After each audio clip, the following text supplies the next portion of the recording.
수험생 여러분, 안녕하세요. 저는 모두공에서 국어를 담당하고 있는 송하라입니다. 이번 시간에는 제가 여러분들과 함께 지난 2월 23일에 시행되었던 서울시 9급 기출문제 해설 강의를 저와 같이 살펴보도록 하겠습니다. 우선 시험을 보시느라 우리 수험생 여러분들 너무도 고생 많이 하셨고요. 그리고 제 강의, 해설 강의를 통해서 또 앞으로 다른 시험을 준비하시는 우리 수험생분들은 또 제 강의를 활용을 해서 앞으로 나올 시험이 어떤 방향으로 나올지, 그리고 여러분들께서 좀 부족한 부분들은 어디인지 한번 살펴보고 확인하는 그런 점검의 시간으로 활용하시면 좋겠습니다.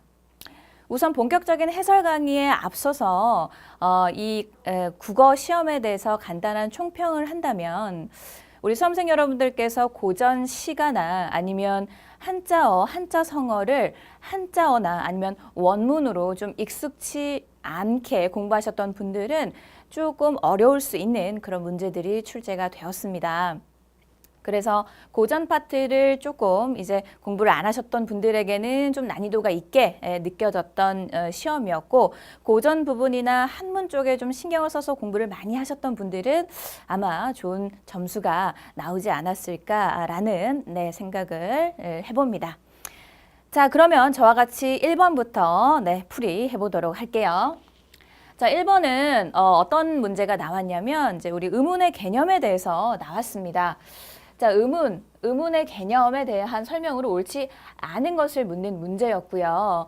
자, 그러면 1번 선택지부터 한번 보도록 합시다. 소리의 강약이나 강약, 그리고 고, 저, 높고 낮음 등은 분절되지 않으므로 의문이라고 할 수 없다. 자, 바로 여기서 1번이 바로 틀렸네요. 그 이유는 이제 제가 개념 강의 때도 말씀을 드렸지만, 의문에 대해서 제가 설명을 드렸지만, 이 소리의 강약이나 고저, 그리고 실제로 이제 우리 학교 문법에서는 이제 높낮이를 우리가 장단을 우리가 비분절 의문의 범주에 넣고 의문에 속한다라고 제가 설명을 드렸습니다. 자, 그래서 이제 제 의문 강의를 좀 꼼꼼하게 잘 들으신 수험생이라면은 이 1번 문제는 좀 잘 맞출 수 있지 않았을까, 맞힐 수 있지 않았을까라는 생각을 해보았는데요. 자, 어쨌든 이 소리의 강약이나 고저, 그리고 장단 이런 것들이 다 분절, 비분절 의문의 범주에 들어갑니다. 자, 그래서 이제 우리가 의문에는 분절과 비분절 두 개로 나누어서 의문이다라고 한다. 제가 설명드렸던 건 꼼꼼하게 제 강의 잘 들으셨던 분들은 어렵지 않게 1번 정답이구나라고 하는 거 찾으셨으리라 생각이 들고요. 자, 2번 한번 볼게요. 의문은 의미를 구별해주는 최소의 단위이므로 자, 최소 대립상을 통해 한 언어의 의문 목록을 확인할 수 있다. 역시 최소 대립상과 관련된 개념도 제 기본 강좌 3강에 설명을 드렸는데, 이게 무슨 말이냐면은 말이라고 하는 단어가 있다면 여기에서 미음 대신에 자, 이 미음을 자, 여러분 어떻습니까? 비읍으로 바꾸게 되었을 때 말과 발, 의미가 달라지게 되죠. 자, 이런 것들을 우리가 뭐라고 한다? 최소 대립상이라고 한다라고 하는 거 제가 설명을 드렸습니다. 그래서 역시 이 최소 대립상이 무슨 말인지 몰라서 제 강의를 들으신 분들은 틀리는 분은 아마 없으셨으리라 생각이 들고, 꼼꼼하게 잘만 정리를 하시고 제 강의를 충실히 들으셨던 분들은 아마 최소 대립상이라고 하는 이 단어의 개념을 몰라서 틀리지는 않으셨으리라 생각이 듭니다. 자, 그래서 이제 2번은 옳고요. 그리고 3번은 의문은 몇 개의 변이음으로 구성되어 있어서 실제로 들리는 소리가 다른 경우에도 하나의 의문으로 인정할 수 있다. 자, 여러분 여기에서도 이제 이 변이음이라고 하는 말이 헷갈렸을 수가 있습니다. 자, 이 변이음 역시도 제가 이제 의문 강의할 때 세 번째 3강에서 제가 이 변이음과 관련된 설명을 드렸는데요. 자, 여러분 이게 무슨 말이냐면은 이제 감기할 때 우리가 발음을 댈 때 이 첫 번째의 감의 기억은 K로 발음이 되고, 뒤에 나와 있는 이 기억은 같은 기억인데 뒤에 G로 발음이 되더라. 그래서 어떻게 얘는 같은 의문임에도 불구하고 현실적으로 소리가 나는 것은 이렇게 다르게 소리가 나더라라고 하는 것. 얘네들을 뭐라고 한다? 변이음이라고 한다라고 하는 바로 그 내용이 되겠습니다. 자, 그래서 의문은 몇 개의 변이음으로 구성되어 있어서 실제로 우리 귀에 들리는 소리가 이렇게 다르게 나타나기도 한다라고 하는 거죠. 네, 그래서 다른 경우에도 당연히 하나의 의문으로 인정한다라고 하는 거 네, 옳습니다. 자, 그리고 네 번째, 의문은 실제적인 소리라기보다는 관념적이고 추상적인 기호라고 보아야 된다. 왜냐? 우리가 기억의 하나의 이 의문이 하나의 의미를 가진다기보다는 추상적이고 관념적인 기호로 우리가 볼 수 있죠. 자, 그렇기 때문에 적절하지 옳지 않은 것은 정답 1번으로 찾으시면 되겠습니다. 자, 2번 문제 한번 보도록 하죠. 자, 다음 중 이번에는 어법에 맞는 것. 자, 그래서 여러분들이 이제 그 문장에서 바른 문장, 옳지 않은 문장을 찾는 문제였습니다. 자, 1번은 금융당국은 내년 금리가 올해보다 더 오를 것으로 내다보면서 대출 이자율이 2% 이상 오를 것으로 예측했다. 예, 적절합니다. 자, 그래서 옳은 것은 정답 1번으로 찾으시면 되는데, 자, 2번은 어디가 틀렸는지 같이 한번 볼게요. 작성 내용의 정정 또는 신청인의 서명이 없는 서류는 무효입니다. 자, 또는을 기점으로 여러분, 자, 정정과 신청인이 서명이까지를 우리가 나눠볼 수가 있는데, 자, 이 없는을 우리가 서술어로 본다면 이 서술어가 서명이는 서술이 가능한데, 자, 정정에 어울리는 서술어로 보기가 힘들죠. 자, 그래서 정정에 해당되는 서술어가 있어야 되겠다. 뭐 정정이 있거나 아니면 뭐 정정 내용에 정정이 있거나 뭐 이런 식으로 정정과 정정에 해당되는 서술어가 있어야 네, 옳은 문장이 되겠습니다. 자, 그래서 2번은 이제 알맞지 않은 문장이 되겠고요. 3번은 12월 중에 한중 정상회담이 다시 한번 열릴 것으로 보여집니다. 역시 얘는 붙여서 써줘야 되겠고, 자, 여기서 틀렸다라고 하는 거 바로 감이 오시죠? 자, 어지다. 자, 어떻습니까? 이중피동 이와 어지다 이중피동으로 잘못된 표현이 되겠습니다. 자, 그래서 3번도 틀린 문장이 되겠네요. 자, 4번에 그의 목표는 세계 최고의 축구 선수가 되는 것이었고, 그래서 단 하루도 연습을 쉬지 않았다. 자, 얻고 그래서가 좀 적절하지가 않죠. 되는 것이었으므로 요렇게 임으로 요렇게 그래서와 좀 자연스러운 뒤에 임으로로 해주는 것이 옳습니다. 자, 그래서 가장 알맞은 것은 여러분 1번으로 찾으시면 되겠네요. 자, 그 다음에 이제 세 번째 문제 한번 봅시다. 자, 세 번째 문제도 사실은 우리가 좀 익숙한 한자 성어는 아닌, 예, 바로, 뭐, 요런 말들, 하충, 의빙, 요런 말들이 이제 좀 나와서 여러분들이 아마 좀 많이 헷갈려실 수도 있으리라 생각이 듭니다. 자, 뭐 순망치 않은 이 없으면 잇몸으로 산다, 이 없으면 잇몸으로 산다의 의미가 아니라 뭐 입술이 없으면 이가 시리다, 즉 무슨 뜻입니까? 그러니까 뭔가 혼자서 해내기가 좀 힘들다, 한쪽에 영향을 받아서 한쪽이 온전하기가 어렵다라고 하는 것을 비유적으로 뜻하는 말이 되겠고요. 하로 동서는 어떻습니까? 여름에 화로와 겨울에 부채다라고 하는 뜻으로 쓸모없는, 그쵸, 아무 소용없는 말이나 재주를 하로 동선이라고 합니다. 예, 정답은 3번이 되겠는데요. 자, 3번 하충의빙. 자, 이거는 무슨 말이냐면은, 자, 여름 하자, 벌레 충자, 의심은 의자, 그리고 얼음 빙자를 쓰고 있습니다. 즉, 여름의 벌레는 얼음을 의심한다. 여름의 벌레는 여름만 살기 때문에 얼음을 볼 수가 없죠. 자, 그렇기 때문에 소견이 굉장히 좁은 것을 의미하는 한자성어가 되겠습니다. 자, 그래서 우물안 개구리 적절한 속담으로 3번을 찾으시면 되겠죠. 예, 그래서 아마 이 하충의빙이라고 하는 이 한자성어가 익숙치 않아서 좀 이 3번 문제가 헷갈렸을 수도 있겠다라는 생각이 들기는 합니다만, 나머지 이 한자성어들이 좀 여러분들이 좀 정리만 잘만 되어 있으면 3번이 그래도 답이겠구나라고 하는 거를 그래도 찾으실 수 있으리라 생각이 듭니다. 자, 그리고, 설중 송백. 자, 이거는 이제 눈 가운데 소나무, 그리고 잣나무다라고 하는 건데 어떤 절개, 네, 절개를 의미하는 한자 성어가 되겠습니다. 자, 근데 구분나무가 선산 지킨다라고 하는 것은 보통 나무라고 하는 것은 이렇게 꼿꼿하게 바르게 자라야 되는데 구분나무는 과연 저 나무가 나무의 역할을 할 수 있을까라고 생각이 들었던 나무도 결국은 선산을 지키는 역할을 하더라라고 하는 네, 그런 의미. 자, 그래서 어떤 것이든 자기 역할을 뭐 하게 되는 그런 상황이 오더라라고 하는 것과 관련된 네, 속담이 되겠습니다. 자, 그렇기 때문에 절개와는 좀 거리가 먼 속담이죠.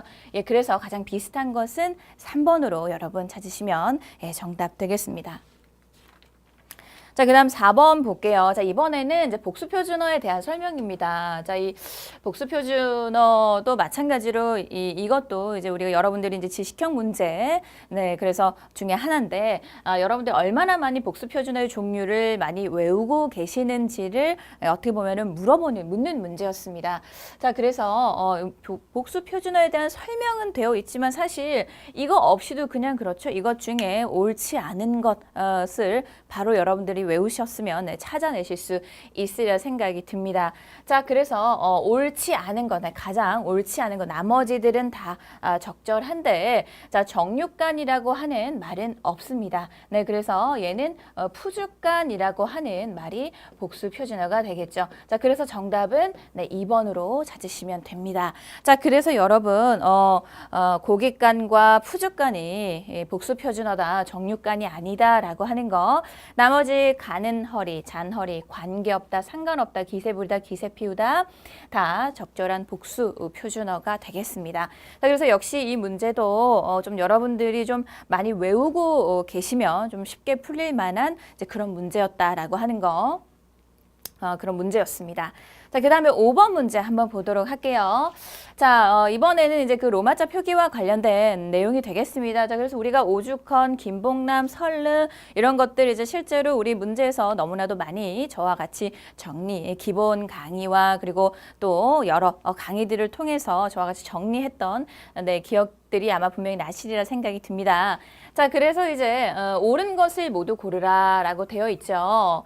자, 그래서 이제 오죽헌은 여러분 어떻게 표기를 하는 게 옳습니까? 오죽에 죽헌 이렇게 이제 기역과 히읗이 합쳐져서 키역으로 거센 소리가 될 때는 이 히읗을 살려서 표기한다라고 하는 것 때문에 오죽헌 H가 들어간 표기가 맞게 되겠습니다. 자, 그리고 니은은 이 이름 사이에 그래서 성과 요 이름 사이에 얘를 적는 것이 적절하기 때문에 니은이 적절한 정답이 되겠고요. 그리고 설릉은 이렇게 표기하는 것이 아니라 설릉으로 우리가 발음이 되는 대로 이렇게 LL로 표기를 해 주어서 SEOLLEUNG로 표기를 하는 것이 옳다. 설릉은 사실은 너무나도 많이 보셔서 얘가 틀렸다라고 하는 건 여러분들이 잘 찾으셨으리라 생각은 듭니다. 자, 그리고 이제 합덕은 합덕으로 뭐 된소로 발음이 되지만 된소리를 표기에 반영을 하지 않고 이렇게 합덕으로 표기한다라고 하는 거. 자, 그래서 이제 니은과 리을이 정답이다라고 하는 거 여러분. 예, 문제를 네, 그렇게 푸셨으리라 생각이 듭니다. 자, 그 다음에 6번 문제 한번 보도록 할게요. 자, 6번 문제는 자, 이 작품은 여러분 공무도화가입니다. 공무도화가. 예, 공무도화가. 자, 그래서 이제 공무도화, 공경도화, 타이사, 당내공화. 자, 그래서 이 시에 대한 설명으로 가장 옳은 것을 찾으라라고 되어 있습니다. 자, 선택지를 같이 한번 보도록 할게요. 황조가와 더불어 현존 우리나라 최고의 서사시, 여기서 서사가 틀렸죠. 서정시가 되겠습니다. 감정을 노래를 하고 있는 작품이었습니다. 자, 한시와 함께 번역한 시가가 따로 정한다. 아니죠. 요거는 현대어로 풀이된 것 이후에 현대어로 풀이된 것이지 한시만 전해지는 작품이 되겠습니다.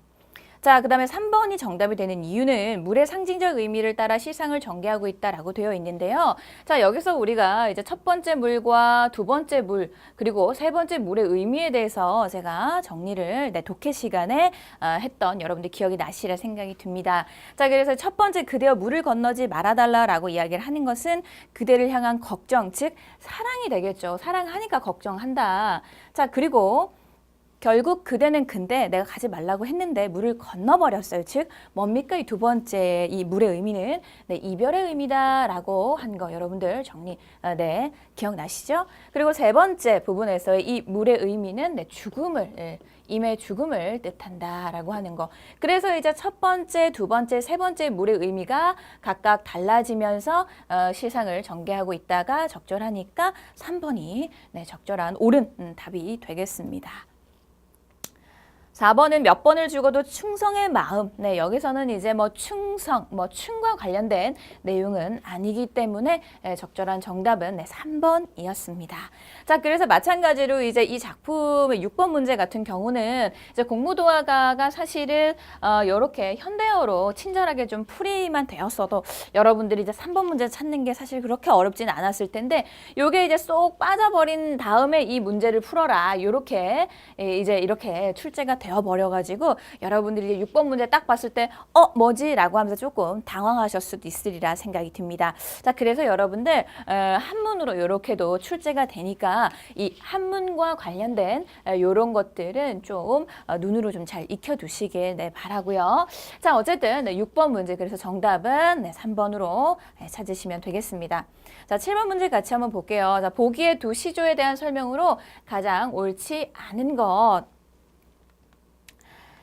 자, 7번 문제 가의 임 그린 상사몽이 실솔에 넋이되어 자, 이 실솔의 의미는 귀뚜라미를 뜻한다라고 하는 거 역시 저희 독해 강의 시간에 했던 거 정리를 했었습니다. 이 실솔과 관련된 내용을요. 자, 그래서 이 귀뚜라미이기 때문에 1번의 귀뚜라미를 뜻한다라고 하는 거는 적절한 정답이 되겠고요. 자, 가을밤 임의 방에 들어갔다가 날 있고 깊이 든 잠을 깨워볼까 하노라. 그래서 가는 박효관의 작품이 되겠습니다. 그러니까 작가가 있는 작품이 되겠어요. 근데 나 작품은 이 몸이 죽어져서 접동새에 넋이 되어 자, 이 접동새는 울음소리가 돌아갈 귀, 촉나라 촉, 그래서 귀촉 그래서 귀촉도라고도 한다. 네, 적절한 정답이 되겠고요. 자, 가시와 나시를 보면은 접동새 넋이 되어서 이화 핀 가지 속잎에 쌓였다가 밤중만 살아서 우리 임의 귀에 들리고 싶어요 라고 말을 하고 있으니까 무엇 임에 대한 그리움을 노래를 하고 있다라고 하는 2번도 적절한 정답으로 여러분들이 적절하다라고 하는 걸로 찾으실 수가 있겠죠. 가와 나의 작가는 모두 미상이다. 가는 박효관의 작품이고 나 작품이 작가 미상이 되겠습니다. 역시 이제 이 문제도 사실은 여러분들이 이 내용 파악, 이 각각의 이 시조들을 내용 파악을 정확하게 하고 있고 그리고 작가가 누구인지 작가가 어떤 분인지 아니면 작자 미상인지 이런 부분들을 좀 꼼꼼하게 잘 좀 챙겨서 외우셨던 분들이 좀 풀어낼 수 있는 좀 헷갈리지 않게 풀어낼 수 있는 문제였지 않았나 조금 까다로웠던 문제이지 않았나라는 생각을 제가 해보았습니다. 자, 8번 문제 넘어가 보도록 할게요. 밑줄 친 단어의 형태가 옳지 않은 것은 자, 이거는 이제 우리가 단어의 활용과 관련된 문제가 되겠습니다. 자, 그래서 이제 그 1번에 가팔라서, 그리고 2번에 모자라서, 그리고 3번에 불살라서, 4번에 올발라서 각각 여러분들 정답 찾기가 아마 또 이게 형태와 관련된 어떻게 활용되는지 각각의 단어들을 좀 꼼꼼하게 정리를 안 하셨던 분들은 좀 헷갈렸을 수도 있을 생각이 드는데 그럴 때 기본형이 무엇인지를 좀 잘 기억을 좀 해두면서 이 문제를 풀면 문제도 좀 어렵지 않게 풀리지 않았을까라는 생각을 해보았는데요. 자, 어쨌든 가팔라서의 기본형은 뭡니까? 가파르다입니다. 네, 자, 가파르다. 그래서 가팔라서. 네, 근데 자, 이번에 예산이 100만 원 이상 모자라서, 자, 기본형이 모자라다입니다.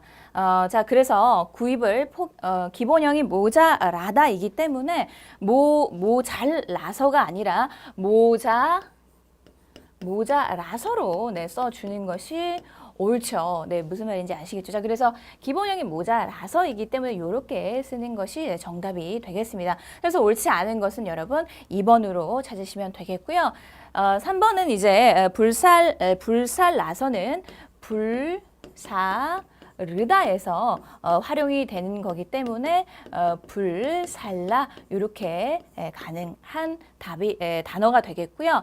마찬가지로 4번의 올발라서도 기본형이 올바르다죠. 예, 그렇기 때문에 올발라서 맞는 활용이 되겠습니다. 예, 되셨죠, 여러분? 예, 그래서 이제 형태가 옳지 않은 것은 모자라서, 네, 모잘라서가 아니라 기본형을 좀 잘 생각을 하셔서 이렇게 푸시면 정답 2번으로 찾으실 수 있으리라 생각이 듭니다. 자, 9번 문제 보도록 할게요. 자, 9번 문제. 한자어에 대한 설명으로 옳지 않은 것을 찾으라 라고 되어 있어요. 자, 한번 보도록 합시다. 1번에. 자, 우리는 여러분들이 이제 그 한자어 나오면은 많이들 긴장하고, 선생님 저 한자어 공부 열심히 안 했는데요 라고 하면서 그냥 좀 자신감 없게 이렇게 문제를 또, 푸셔서 오히려 더 또 틀리는 그런 경우들을 제가 많이 봤는데요. 자, 같이 한번 보도록 합시다. 자, 연장할 때 이 장 어떻습니까? 길게 느릴 연자가 되겠죠. 그러니까 길게 느리다, 길게 부사어 느리다 서술어니까 어떻습니까? 연장, 네, 서술어 플러스 부사어의 모습을 가지고 있는 단어다라고 하는 거, 예, 그렇게 확인하실 수 있겠고, 하산은 어때요, 여러분? 산에서 내려오다로 우리가 해석을 할 수가 있죠. 그렇기 때문에 산에서 부사 그리고 내려오다라고 하는 서술어, 그래서 서술어와 부사어로 이루어진 구조다. 적절한 네, 선택지가 되겠고요. 옳지 않은 걸 찾으면 되니까. 자, 인간과 한국인의 이는 모두 어근이다. 자, 여러분, 한국인에서의 이 인은 여러분 우리가 무엇이죠? 프랑스인, 미국인, 뭐 일본인. 자, 여기서의 인은 우리가 어근이 아니고 접사라고 이야기를 합니다. 접사. 예, 그렇기 때문에 얘가 모두 어근이다가 틀렸죠. 그래서 정답은 2번으로 여러분들이 찾으셨어야 되는 답이 되겠습니다. 자, 그래서 이제 그 3번을 한번 보면은 3번의 우정, 대문의 구성 성분은 비자립적 어근과 단어이다. 자, 그래서 이제 이 우와 대를 한번 볼게요. 자, 우와 대가 그렇게 비자립적 어근과 단어로 합쳐져 있는 단어인지를 분석을 해보면 되는데, 그러니까 여러분들 비자립적 어근이 어떤 의미, 어떤 뜻인지를 좀 만약에 모르신다면 역시 3번도 조금 이게 2번인지 3번이 좀 헷갈리지 않았을까라는 생각을 제가 분석을 하면서 좀 해보았는데, 자, 어쨌든 우와 이 대는 이제 혼자 정이나 이 문이 갖다 붙지 않으면 혼자서 쓸 수가 없기 때문에 그것을 우리가 비자립적 어근이라고 합니다. 하지만 뜻은 가지고 있죠. 자, 그래서 이제 비자립적 어근을 볼 수 있고, 정과 그리고 문은 어떻습니까? 각각의 단어로 우리가 볼 수 있기 때문에 네, 적절한 구성 성분으로 우리가 분석을 할 수가 있는 겁니다. 되셨죠? 자, 그리고 시시각각 그리고 명명백백은 고유어의 반복 합성어의 구성 방식과 다르다라고 되어 있는데, 자, 어떻습니까? 시시각각, 자, 얘를 뭐 A라 치고 얘를 그쵸? 똑같은 A가 동시에 두 번 이렇게 반복이 되어 있고, 얘도 마찬가지로 AA, BB의 구조를 가지고 있다면 우리의 고유어는 어떻습니까? 뭐 가지가지 이런 것들. 이러한 이제 우리의 고유어의 반복 합성인 경우에는 어때요? 가지가지 얘가 AB 이렇게 합성이 되는 거죠. 그러니까 모습이 같아요, 달라요, 다르다. 자, 그래서 구성 방식이 다르다. 예, 그래서 얘가 맞는 게 되는 겁니다, 여러분. 그래서 이제 9번 문제 같은 경우는 아마 이게 반복 합성어 고유어의 합성 방식이 구성 방식이 무엇인지, 그리고 이제 얘가 어떤 방식으로 이렇게 이제 합성이 되어 있는 건지, 구성이 이제 어떻게 다른지, 또 아니면 또는 이 비자립적 어근이 무엇인지, 그리고 한국인에서 이 인이 접사인지, 그리고 각각 이 한자어들의 이 분석을 구조가 어떤 방식으로 되어 있는지를 좀 잘 분석을 하실 수 있어야 이 문제를 좀 명확하게 풀어낼 수 있는 문제였습니다. 조금 까다로운 문제였어요. 자, 그래서 이제 9번에 옳지 않은 정답은 2번으로 찾으시면 되겠습니다. 자, 다음 10번 문제 보도록 할게요. 자, 띄어쓰기 문제가 이제 여전히 출제가 되었습니다. 가장 옳은 것을 찾으라라고 되어 있는데, 자, 이번 10번 문제는 우리가 2017년 6월부터 이렇게 바뀌어져 있는 이 띄어쓰기를 좀 잘 정리를 하셨던 분들은 좀 어렵지 않게 찾으실 수 있지 않았을까라는 생각이 드는데, 자, 정답은 10길 물속은 알아도 한 길 사람 속은 모른다라고 하는 1번이 정답 되겠죠. 이번에 대칸 고원 여기서는 어디가 틀렸습니까? 대칸과 고원은 이제 무조건 붙이자라고 2017년 6월부터 그렇게 개정이 되었죠. 자, 그리고 3번은 어디가 틀렸습니까, 여러분? 못 본 사이에 키가 전봇대만큼 자랐구나. 자, 만큼은 조사로서 붙여주어야 됩니다. 만큼이 의존명사로서 역할을 할 때는 띄어야 된다라고 하는 거. 예, 그렇게 좀 정리하시면 되겠는데 어쨌든 만큼은 조사의 의미이기 때문에 붙여서 써주는 것이 옳습니다. 자, 그리고 4번은 여러분 어디가 틀렸을까요? 네, 이번 행사에서는 쓸모 있는 주머니 만들기를 했다. 자, 주머니 띄우고 만들기로 써주는 것이 옳습니다. 자, 그래서 정답은 1번 이렇게 찾으시면 되겠습니다.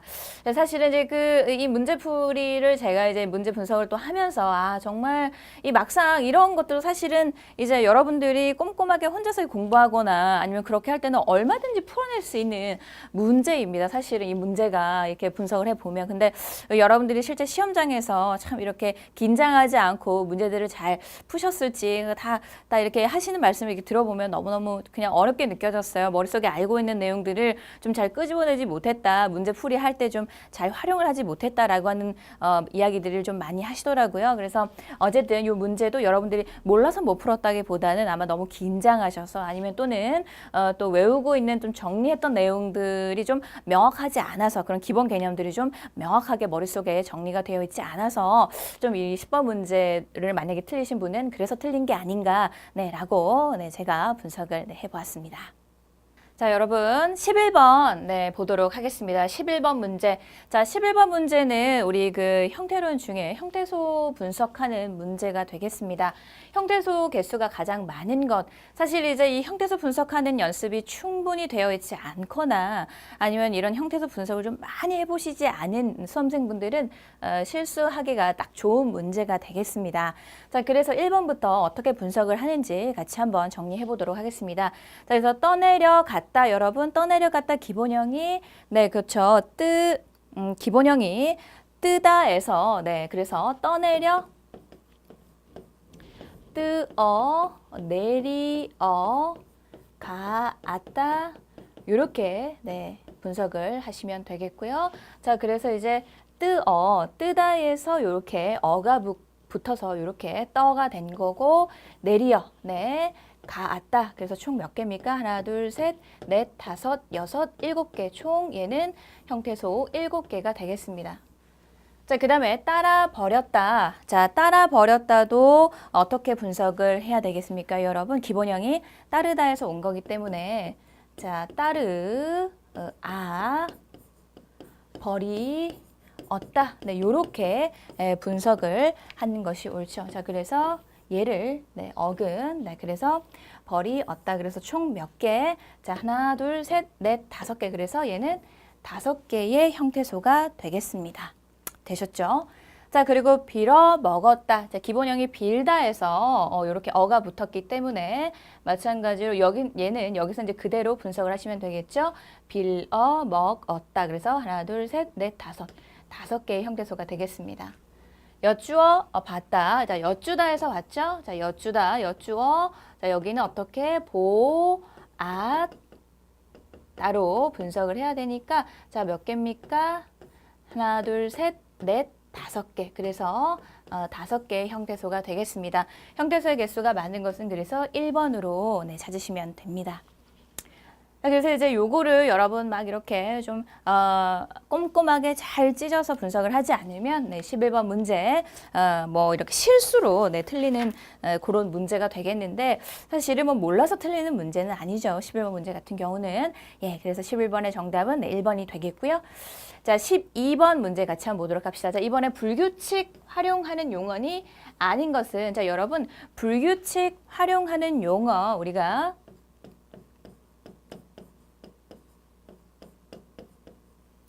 자, 이렇게 시옷 불규칙, 디귿 불규칙, 비읍 불규칙, 우 불규칙, 르 불규칙 이렇게 5개의 불규칙이 있다라고 하는 거. 그래서 이제 다른 뭐 선생님들께서는 사도 바우르 뭐 요렇게 외우라라고 말씀도 하시는데요. 만약에 또 다른 좋은 의견이 있으면 댓글에 한번 선생님 저는 이렇게 외웁니다. 뭐 올려주시면 좋겠어요. 자, 어쨌든 불규칙 활용하는 용언이 아닌 것은 어떻습니까, 여러분? 묻다 1번 한번 볼게요. 묻다 같은 경우도 디귿 불규칙에 해당하는 말이 되겠습니다. 자, 묻다, 물어, 묻고 요렇게 그쵸 요렇게 활용이 되죠. 물어, 묻고 요렇게 불규칙하게 활용이 되기 때문에 불규칙 용언이 맞습니다. 덥다도 마찬가지로 비읍 불규칙으로 덥다, 더워 요렇게 활용이 되죠. 덥다, 더워, 더우니 요렇게 활용이 되는 단어가 되겠습니다. 낮다도 마찬가지로 낮다, 나아 이런 식으로 시옷이 나가는데 불규칙적으로 이렇게 활용이 되기 때문에 낮다도 불규칙 용언의 범주에 들어가는 말이 용언이 되겠습니다. 4번의 놀다 같은 경우는 이제 그 놀다가 활용이 될 때 놀다가 활용이 될 때 얘가 리을이 이제 이렇게 탈락이 되게 되죠. 그래서 놀다에 놀아 아니면 또는 노니 이렇게 이제 니가 왔을 때 이 리을이 나가죠. 근데 맞아 얘가 왜 리을은 규칙적으로 이렇게 규칙적으로 활용을 하냐? 뭐 다른 단어들 뭐 울다 같은 단어도 울다에서도 나머지 우니 이런 말들이 올 때 리을이 규칙적으로 탈락을 하더라라고 해서 불규칙 용언의 범주에 넣어서 설명을 하지 않고 리을은 규칙적으로 활용하는 단어이구나라고 보시는 게 옳습니다. 자, 그래서 용언이 불규칙 활용하는 용언이 아닌 것은 4번으로 정답 찾으시면 되겠습니다. 되셨죠? 자, 13번 보도록 할게요. 자, 보기의 시에 대한 설명으로 가장 옳지 않은 것은 자, 이 작품은 이제 성산문의 작품이 되겠습니다. 성산문. 자, 그래서 사육신 중에 한 분이신 이제 성산문이 이 시를 이제 지으셨는데 자신의 절개를 이렇게 노래한 바로 그 작품이 되겠습니다. 수양산을 바라보며 이제를 하노라. 자, 이제는 배기와 숙제를 뜻하는데요. 자, 배기와 숙제를 한탄한다라고 하는 거. 내가 굶어 죽여 죽을진들 채미도 한난 것과 자, 굶어 죽을지언정 고사리를 뜯어 먹어야 되겠느냐. 비록 푸셋 것인들 길이 따해 났다니. 자, 누구 땅에서 그 풀들이 났겠느냐라고 하는 거죠. 즉 그 말은 무슨 말이냐. 그러니까 뭐 이렇게 그래서 성산문이 자신의 절개를 좀 지키겠다라고 하는 그런 내용이 이제 들어가 있는 작품이 되겠습니다. 자, 그래서 이제 여기서의 이 수양산은 수양산이 상징하는 것은 수양산의 의미도 있지만 또 수양대군이라고 하는 그 의미, 그래서 중의적으로 해석이 되고 있다. 중의법을 사용을 하고 있다라고 하는 거. 그래서 작가는 성산문이기 때문에 사육신의 한 명이다라고 하는 게 옳고 중의법을 사용을 하고 있다 적절하고요. 자, 중국 고사인 배기와 숙제 고사를 이제 인용을 하고 있다라고 하는 거 적절합니다. 단종의 죽음에 대한 복수를 다짐을 하는 부분은 나와 있지 않죠. 적절하지 않습니다. 자, 그래서 옳지 않은 정답 4번으로 찾으시면 되겠습니다.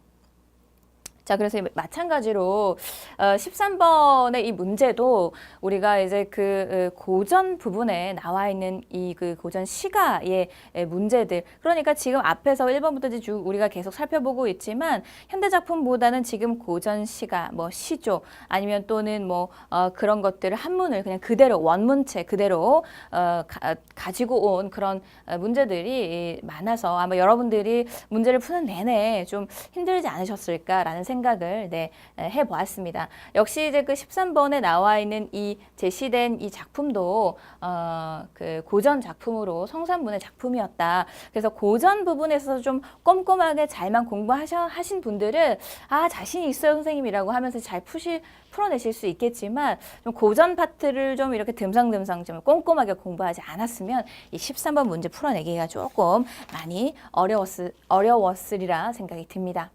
14번 문제. 역시 또 시조 문제가 또 나옵니다. 너무 많이 나왔어요. 시조 문제가. 그래서 이 작품은 이제 윤선도의 어부사시사 작품이 되겠는데요. 윤선도의 어부사시사의 작품은 내가 자연과 함께 살겠다. 자연 친화의 삶을 노래한 바로 그 작품이 되겠습니다. 자, 그래서 이제 어떤 이 작가의 어떤 심정이라든가 이런 것들이 표출이 되어 있기보다는 자연 속에서 내가 살고 싶다라고 하는 그러한 내용이 담겨 있는 작품이기 때문에 이 시조에 대한 설명으로 옳지 않은 걸 찾으라라고 되어 있어요. 그래서 1번부터 한번 볼게요. 임금에 대한 그리움을 함축적으로 표현하고 있다. 자, 임금에 대한 그리움이 나타나 있지 않습니다. 그래서 바로 정답이 1번으로 여러분들이 찾으실 수가 있겠네요. 2번은 청각적 이미지를 활용하고 있다. 2번은 어디에 드러나고 있습니까? 2번은 자, 운다 라고 우는 것이 뻐국인가 푸른 것이 버들숲가라고 되어 있는데 자 운다라고 하는 이제 이런 부분을 통해서도 우리가 청각적 이미지를 활용을 하고 있고 이렇게 지국총 어사와 이런 후렴구들을 통해서도 사실은 청각적 이미지를 사용을 하고 있다라고 하는 것도 해석이 가능하겠습니다. 대구법을 사용을 하고 있다라고 하는 것 비슷한 문장 구조를 우리가 대구법이라고 하죠. 그래서 비슷한 문장 구조 우는 것이 뻐국이가 푸른 것이 버들숲인가? 자, 어떻습니까? 유사한 문장 구조가 반복이 되고 있기 때문에 대구가 사용이 되고 있습니다. 자, 그래서 3번 적절하고요. 4번에 후렴구를 제외하면 전형적인 3장 6구의 시조 형식을 갖추고 있다. 자, 그래서 이제 이어라 지국총 요 내용을 후렴구로 본다면 이렇게 초장 그리고 중장, 종장 그리고 초장, 중장, 종장 그래서 3장 6구 시조 형식을 갖추고 있다라고 하는 걸로 우리가 해석을 해볼 수가 있겠죠. 그래서 그래서 이제 4번도 적절한 선택지가 되겠고요. 그래서 옳지 않은 것은 임금에 대한 그리움을 함축적으로 표현을 하고 있다. 그러한 내용은 나와 있지가 않다. 자, 그래서 정답은 1번으로 찾으시면 되겠습니다. 사실은 이제 윤선도의 어부사시사는 너무나도 많이 정리했던 바로 그 고전 작품이기 때문에 이 고전에서 만약에 좀 시험 보기 직전에 고전을 막 이렇게 고전 시가 특히 시가 파트를 꼼꼼하게 보셨으면은 아마 좀 문제를 좀 고득점이 좀 가능했을 텐데 그렇지 않고 좀 비문하게 좀 추징을 했다던가 아니면 좀 너무 문법 파트를 좀 많이 팠다거나 했으면 이 문제도 이렇게 근데 어렵지 않게 그래도 얘는 좀 풀어내실 수 있는 문제로 분석을 해볼 수 있겠습니다. 자, 그다음에 15번 문제 볼게요. 15번. 자, 고사성어가 나왔는데 제가 옆에다가 이제 친절하게 이렇게 한글로 이렇게 이제 그 표기를 했습니다. 근데 이제 사실 실제로 이제 기출된 문제는 이 한글 표기가 없이 한자성어를 찾으라라고 되어 있는데 나머지들은 비육지탄, 맥수지탄 요것들은 아마 여러분들 좀 많이 보셔서 익숙하셨을 생각이 드는데 초요과시라든가 불식태산이 어떤 의미인지 좀 잘 몰라서 헷갈린 그런 분들도 간혹 가다가 계시더라고요. 자, 그래서 이제 비육지탄 우선 이제 한자성어 먼저 설명을 하고 같이 한번 연결을 해보면 비육지탄은 이제 허벅다리에 살이 찐다라고 하는 거, 살이 찜을 탄식한다, 즉 허벅다리에 살이 찐다라고 하는 것은 무슨 뜻입니까? 그러니까 뭔가 어떤 성공할 기회를 잃고 허송 세월을 보내고 있는 것을 이제 비육지탄이라고 합니다. 자, 그리고 이제 초요과시는 어떤 남의 이목을 막 이렇게 끌기 위해서 굉장히 이제 요란스럽게 요란스럽게 뭔가 저닥거리를 이제 돌아다니는 것을 초요과시라고 하고요. 자, 불식태산은 태산을 알아차리지 못한다라고 하는 건데, 즉 굉장히 견문이 좁아서 지위가 높거나 큰 사람을 알아보지 못한다라고 하는 한자성어가 되겠습니다. 그래서 이제 이 불식태산을 처음 보신 분들은 이제 수어지에 나오는 그 한자성어이기 때문에 자, 그래서 그런 내용이다라고 하는 건 좀 정리를 해보시면 되겠고요. 그리고 이제 맥수지탄에서 이 맥수지탄은 어떤 의미입니까? 맥수지탄 여러분들은 이제 잘 알고 계시죠? 제가 이제 그 독해 파트 정리, 기본 정리를 해드릴 때도 이 맥수지탄을 정리를 하면, 맥수지탄과 관련된 이런 한자 성어들 좀 잘 좀 정리를 좀 해두라라고 제가 말씀을 드렸었는데, 맥수지탄은 이제 고국의 멸망을 탄식하는 것의 뜻의 한자 성어가 되겠습니다. 자, 그래서 이제 이 보기와 관련이 없는 고사성어는 무엇인지를 찾는 것이 바로 15번 문제였는데요. 자, 섭실은 천리마, 즉 짐을 실은 천리마를 알아볼 리 누가, 천리마는 굉장히 능력이 훌륭한 말인데 이 훌륭한 말을 알아볼 사람이 없다, 비육지탄 알아보는 사람이 없다, 네, 요런 것들이 다 적절한 말이 되겠죠. 10년 역사에 속절없이 내가 다 늙어버렸다라고 하는 거, 알아보는 사람이 없고 허송세월을 보내서 내가 늙어버렸다라고 하는 거, 첫 번째, 두 번째 부분에서 우리가 확인해 볼 수가 있겠고, 어디서 살찐 쇠양만은 외용지용하느니, 어디서 이 말은 자기 잘났다고 살찐 쇠양마가 말이야 자기 잘났다고 이렇게 떠들어대면서 돌아다니냐라고 이야기하고 있는 부분이 마지막 부분이니까, 어디 남의 이목을 끌기 위해서 요란스럽게 저작거리를 돌아다닌다라고 하는 초요가시와 연결을 시켜줄 수 있는 바로 그 내용이 되겠죠. 그래서 이제 이 전체적인 내용을 통해서 고국의 멸망 뭐 이런 것들과 관련된 내용은 없다라고 하는 거를 확인해 볼 수가 있습니다. 그래서 정답은 4번으로 찾으시면 되겠네요. 자, 마찬가지로 이제 그래서 15번 문제도 역시 그 고사성어와 고사성어를 찾는 거였는데, 이게 한글이 좀 표기가 되어 있지 않은 데다가 또 이렇게 또 그 시조 고전과 관련된 시가 파트에서 또 작품이 출제가 되었기 때문에 여러분들이 이제 좀 문제를 풀면서 조금 그래서 어려움을 느끼지 않았을까라는 생각을 계속 해보게 되었습니다. 다음 문제 넘어가 볼게요. 자, 16번에 어휘의 뜻풀이가 가장 옳지 않은 것은, 자, 그래서 이제 그 어휘와 관련된 거, 우리 말의 그 뜻과 관련된 것으로 옳지 않은 것. 사실 이 문제는 조금 그나마 좀 숨을 돌릴 수 있지 않았을까라는 생각을 제가 문제 풀이하면서 좀 해봤는데, 나머지 가멸차다 너무나도 많이 보셔서 그쵸? 가멸차다. 재산이나 자원 따위가 매우 많고 풍족하다라고 하는 의미 여러분들이 아마 잘 아시려 생각이 들고요. 상고대는 이제 나무나 풀에 내려서 눈처럼 된 서리를 상고대라고 하는데, 여러분들이 이제 이 상고대와 관련된 것들, 사진들 이런 것들은 이제 뭔가 이렇게 눈처럼 이렇게 탁 사진, 굉장히 그 절경의 모습, 그런 것들 가끔씩 포털 사이트에 이렇게 메인으로 상고대 이렇게 하면서 뜨기도 하죠. 자, 그래서 이제 이런 것들 여러분들이 좀 많이 보셨으리라 생각이 듭니다. 안다미로도 이제 여러분들이 알고 계시는 정리를 꼭 하셨던 단어라고 생각이 드는데, 자, 이 안다미로의 의미는 이제 담은 것이 그릇에 넘치도록 많이라고 하는 의미이기 때문에 성실하게와는 거리가 멀기 때문에 정답은 3번으로 찾으시면 됩니다. 토파보다 훑어가면서 살피다라고 하는 의미였고요. 그래서 옳지 않은 것은 3번으로 찾으시면 됩니다. 자, 그 다음에 이제 그 17번 문제. 자, 보기는 훈민정음 언어의 한 부분이다. 이에 대한 설명으로 가장 옳은 것을 찾는 문제가 되겠습니다. 자, 훈민정음 언어가 이제 수록이 되어 있고요. 마찬가지로 이제 이 훈민정음 언어와 관련해서 좀 깊이 있게 좀 공부를 좀 하셨으면 이제 문제를 충분히 풀어내실 수 있는 문제가 되겠습니다. 나라 말씀이 중기에 따라 문자로 서로 삼았디 아니할세, 이런 전차로 어린 백성이 이르고자 할 바가 있어도 마침내 제 뜻을 실어 능히 펴지 못할 놈이 하니라. 자, 여기까지가 한 문장이죠.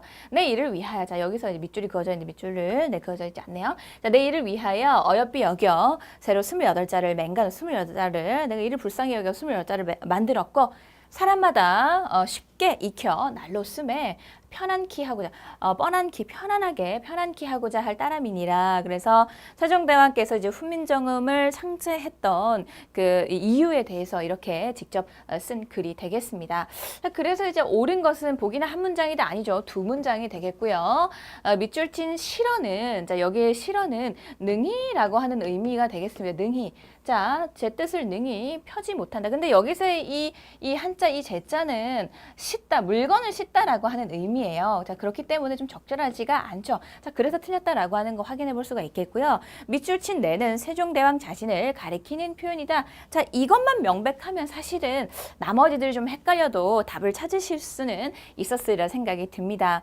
자, 그 다음에 4번에 아와 아래 아는 발음이 같지만 단어들을 구별하기 위해서 사용됐다. 아니죠. 명백하게는 우리는 지금은 구별할 수는 없지만 발음이 다르기 때문에 이렇게 다르게 표기를 했었던 거였죠. 자, 그렇기 때문에 가장 옳은 것은 정답 3번으로 찾으시면 됩니다. 예, 그래서 요거 17번 문제는 우리 훈민정음 원해를 좀 꼼꼼하게 잘 보셨던 분들은 아마 충분히 잘 풀어내실 수 있지 않았나라는 생각을 하게 된 문장입니다. 그러니까 고전임에도 불구하고 이 문제는 조금 풀만했다라고 하는 그런 문제였습니다.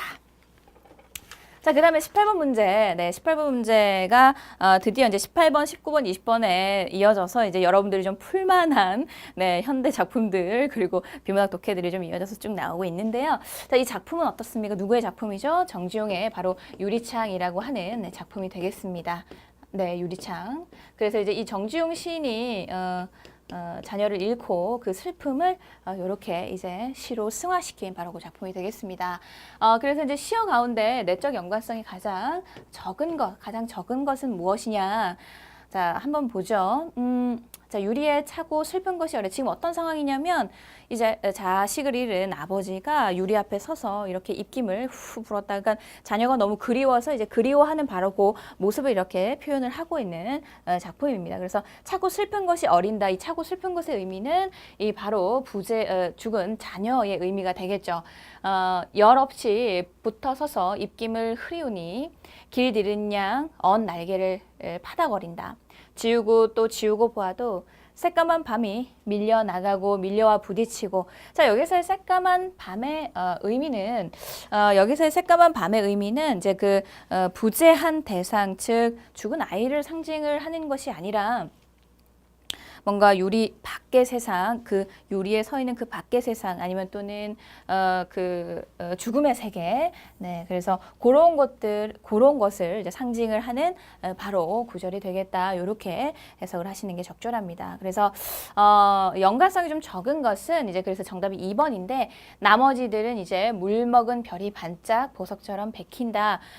별이 물을 먹은 그 이유가 뭔가 자녀를 잃은 그 슬픔이 얼마나 가슴이 애리는 그런 아픔과 뭔가 말로 설명을 할 수 없는 그런 아픔이지 않습니까? 눈물을 흘리면서 그 어떤 그런 감정, 그런 것들을 이제 그 표현을 하고 있죠. 눈물을 흘리면서 이제 너무나도 그런 슬픈 상황이기 때문에 물 먹은 별이라고 이렇게 표현을 하고 있죠. 그래서 마찬가지로 다 죽은 자녀를 이제 이렇게 상징을 한다라고 하는 거. 자, 그리고 이제 마지막에 니는 산새처럼 날아갔구나. 자, 그래서 여기서의 니도 마찬가지로 차고 슬픈 것, 물 먹은 별, 니 같은 의미로 여러분들이 이제 해석을 하시면 되겠다. 그래서 부재하는 대상을 비유한다라고 하는 거. 사실 너무나도 이 시가 저는 사실 슬퍼서 이렇게 막 그렇다라고 하는 해설을 하는 것 자체도 좀 그런데 어쨌든 여러분들이 충분히 이거는 새까만 밤이 상징하는 것이 차고 슬픈 것과 그리고 물 먹은 별, 니의 의미와는 다른 것이다 라고 하는 건 충분히 잘 찾아내셨으리라 생각이 듭니다. 자, 그래서 이제 가장 연관성이 적은 시어는 바로 새까만 밤으로 찾으시면 정답이 되겠고요.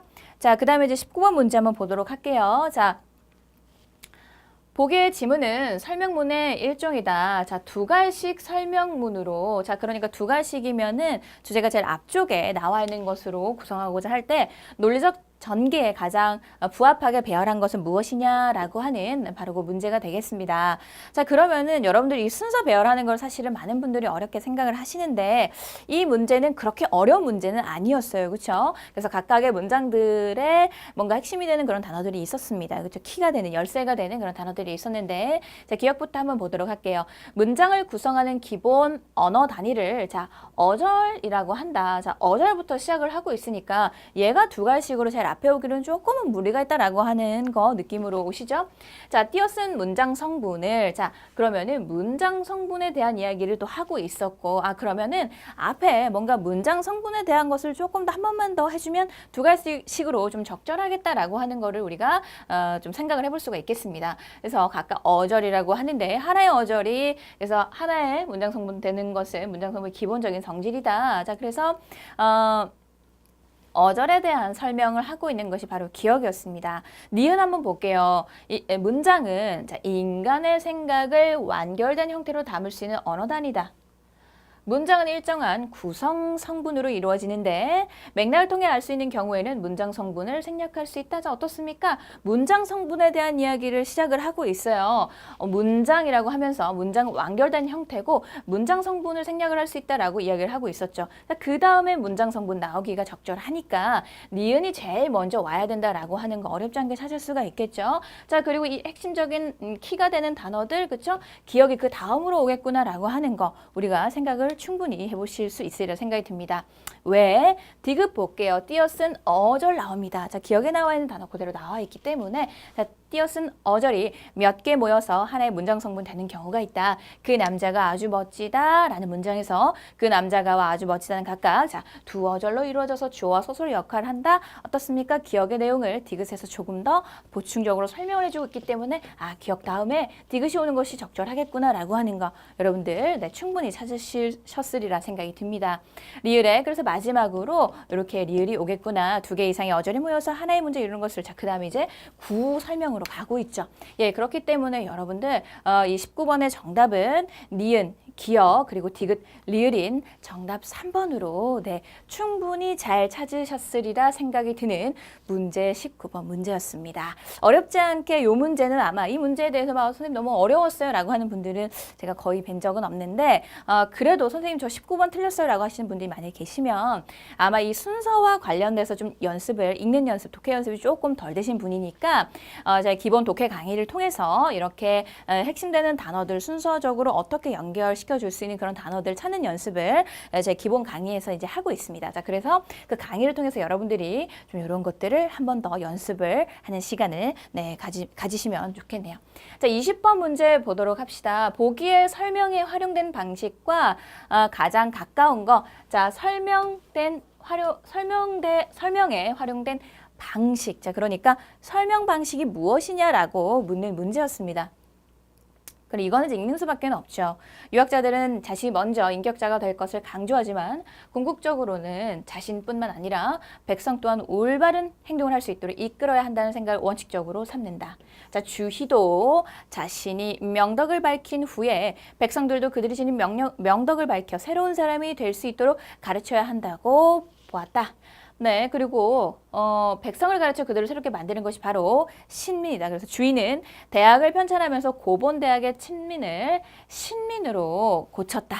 친보다는 신이 백성을 새로운 사람으로 만든다는 취지를 더 잘 표현한다고 보았다는 것이다. 네, 그래서 어떻습니까, 여러분? 네, 첫 번째 문장에서 이야기했던 것을 주희를 어떻게 예를 들어서 설명을 하고 있죠. 밑에 예가 또 나옵니다. 누구의 예? 바로 정약용의 예가 나오죠. 자, 정약용은 친민을 신민으로 고치는 옳지 않다. 자, 그래서 정약용은 친민을 백성들은 효제, 자의 덕목을 실천하도록 이끄는 것이라고. 즉, 백성들로 하여금 자식이 어버이를 사랑하여 효도하고 어버이가 자식을 사랑하여 자의 덕행을 실천하도록 이끄는 것이 친민이다. 백성들이 이전과 달리 뭐 요렇게. 자, 그래서 어떻습니까, 여러분? 주희와 정약용의 예를 들어서 설명을 하고 있기 때문에 이 설명 방식 우리가 예시로 보는 것이 옳습니다. 자, 그러면은 가장 가까운과 가장 유사한 것을 찾으면 예를 들어서 설명한 거, 예시의 설명 방법에 사용된 것은 3번으로, 그쵸? 예로 바로 나와 있죠. 네, 역시 20번 문제도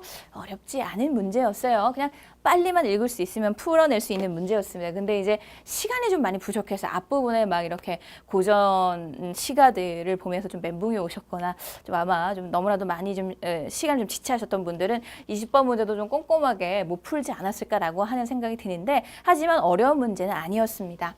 자, 그래서 이제 1번은 이제 그래서 시는 뭐 서정시, 서사시, 극시로 나눈다. 이거는 이제 우리가 종류별로 나열한 것 중에 구분과 분류 중에 어떤 것에 해당이 됩니까? 얘는 구분으로 보는 것이 옳고요. 소는 식욕의 즐거움조차 맹대할 수 있는 지상 최대의 권태자다. 얘는 이제 역설로 우리가 역설법으로 볼 수 있는 문장이 되겠습니다. 3번이 이제 예시의 설명 방법을 들어서 설명을 하고 있고요. 4번 어떻습니까? 곤충은 머리는 겹눈, 혼눈 이렇게 하나의 대상을 쪼개서 설명을 하고 있기 때문에 분석의 설명 방법을 사용을 해서 설명을 하고 있구나. 자, 그래서 가장 가까운 것은 3번으로 여러분들이 정답 찾으시면 정답 되겠고요. 20번 문제도 그래서 이제 18번, 19번, 20번 요 이제 뒤에 세 개의 문제들은 여러분들이 좀 많이 익숙하시고 또 조금 이렇게 좀 낯도 많이 있고 공부도 좀 많이 하시고 그래서 요 세 개의 문제는 좀 어렵지 않게 풀어내실 수 있으리라는 생각이 드는데 그 앞부분에 나왔던 이제 그런 고전 시가와 그리고 한자 성어 그리고 고전 시가와 관련된 또 한문 한자 시가인데 또 한자 성어인데 그 한글로 또 표기를 해주지 않고 한문으로 또 다 표기를 또 해버려가지고 한자 성어 부분에서 이제 좀 몰랐던 여러분들이 만약에 계시면 그런 문제들은 좀 어렵지 않았을까라는 생각이 듭니다.